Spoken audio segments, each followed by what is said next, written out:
কি অবস্থা জলমালদা? যে বই রইলাম কি করবা? খুব শান্তিতে আছো?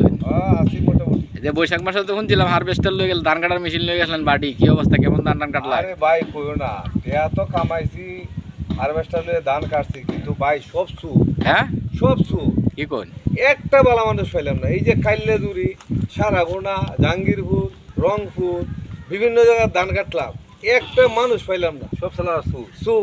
8 কাটা কাটতে কয় 6 কাটা। আচ্ছা এরা এরা আমরাও তো মাইর দিছে এরা এই পানি দিতে গিয়া এই মেশিনওয়ালারা মাইর দিছে। এরা এই আলবাওয়ার মেশিন দিয়া আলবাইছে পারে হেরারা মাইর দিছে। হেরা এই রুয়া লাগাইছে, যে রুয়া এই খামলার পর্যন্ত মাইর দিছে। যা ভাইলাম ভালো মানুষ আর একটা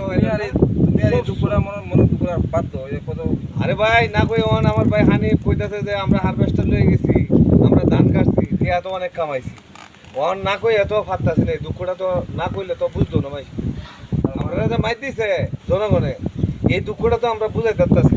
মানে গৃহস্থ মানুষ এরা তো কয় যে গ্রামের মানুষ যারা কৃষিকাজ করে সৎ, যে কিরম সৎ যে এটা আমরা বুঝছি।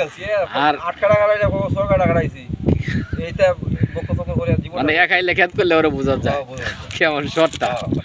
ওটা 8 কাটা, বেটা যে বেটার খেত হচ্ছে 10 কাটা, হে বেটা কো 8 কাটা। 8 কাটা এইভাবে যদি জমি কাটতে আমরা যদি মেশিন দিয়ে লাভ দাম রাখি, আমরা তেলের হিসাবে মিলে দেই, মালিক রেখে দিয়ে বুঝাই আর আমরা কি পাই।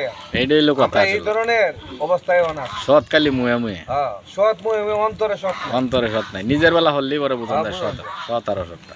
এইটাই আসল কথা।